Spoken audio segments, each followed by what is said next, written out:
Business was founded by my mum, who thought of the name, and my dad.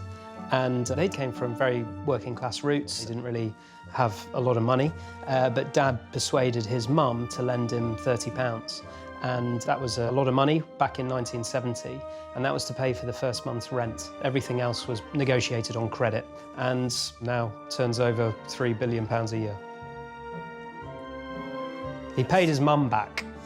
So that's why Mum funded Iceland. To open a frozen food shop in the first place, I mean, it was revolutionary at the time. There weren't any others. I suppose the plucky underdog, the outlaw, the maverick, that's actually part of Dad's DNA, his character. That's always been part of our philosophy, really, to disrupt, to do things differently.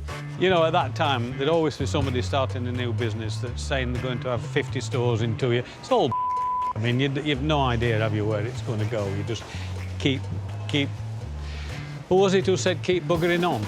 Churchill. Well, keep attacking. That's our other phrase. Keep attacking. Richard's running a £3 billion empire and is spearheading the transformation from mostly frozen to 2/3 fresh and chilled.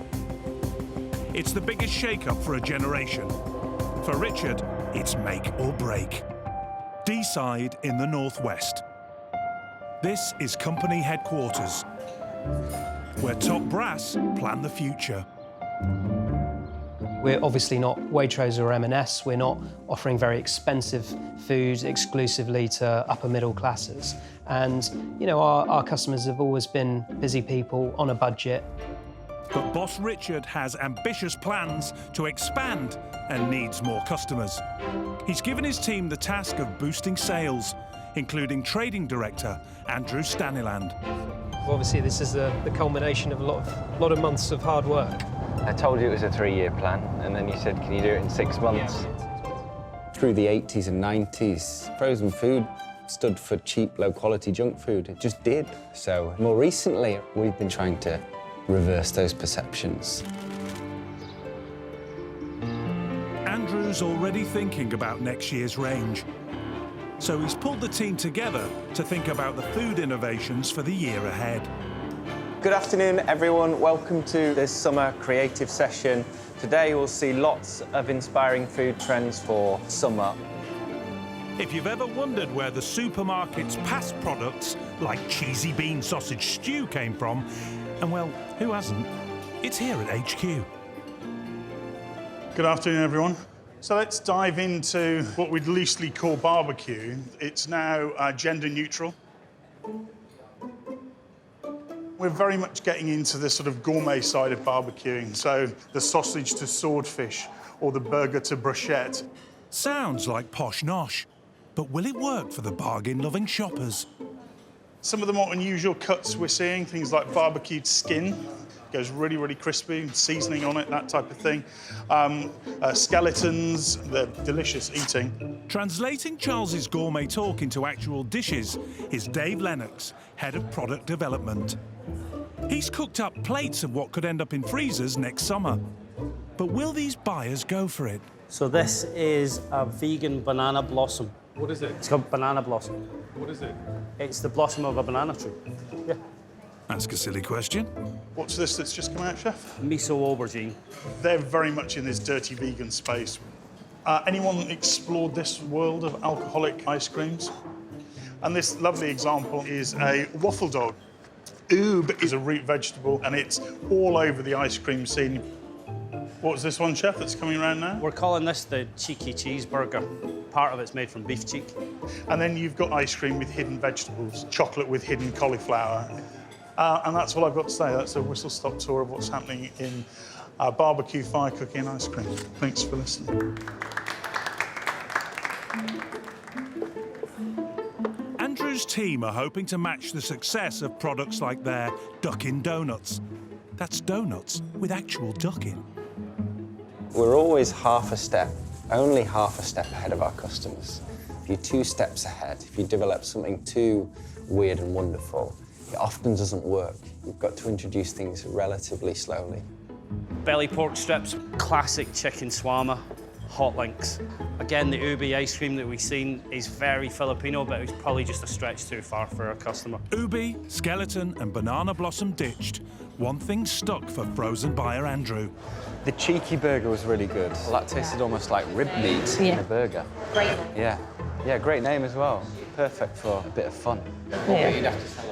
We still run the business to a great extent on gut feel, and I think that is still so important because that's what makes us unique and unusual, but also it gives us a speedboat mentality. I love that cheeky burger. It tastes like ribs. We're doing that. In the face of stunning exotic possibilities, Andrew's gone for, well, it's a burger basically. But it's not just any burger. Oh no, this one's made from cheek and cheese.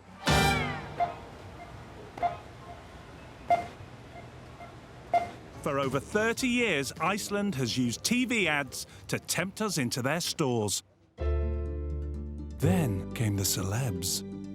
The benefit of using a celebrity, providing it's the right partnership and it works for both parties, then, you know, you can gain all of that warmth from their personality, you know, in the brand. But Kerry Katona got caught in a tabloid storm and was sacked for allegedly taking drugs. Clearly there's some history there, and I'm not suggesting that we would go back and use the same celebrities we have done in the past. But, you know, the whole world of advertising and communication has changed since then. Now Iceland are trying something new on the famous face front. A range of food created by a celebrity chef, Gino D'Acampo.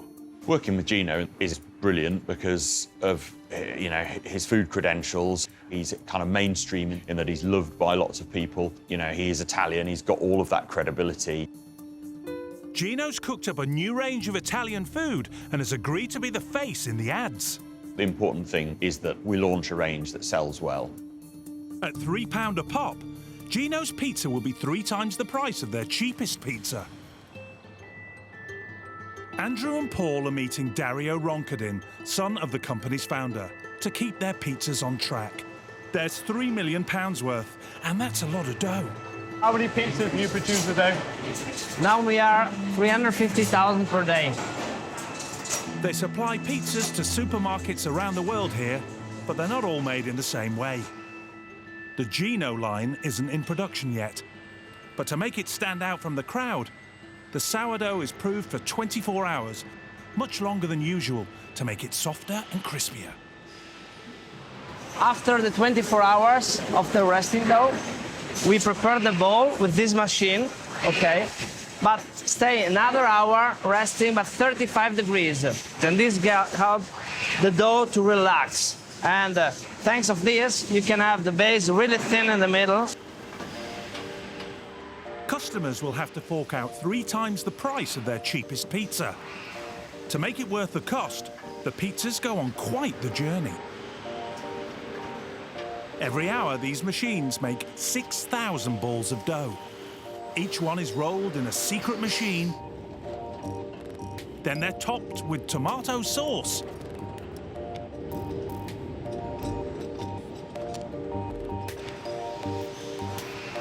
Next, it's into the industrial wood-fired oven.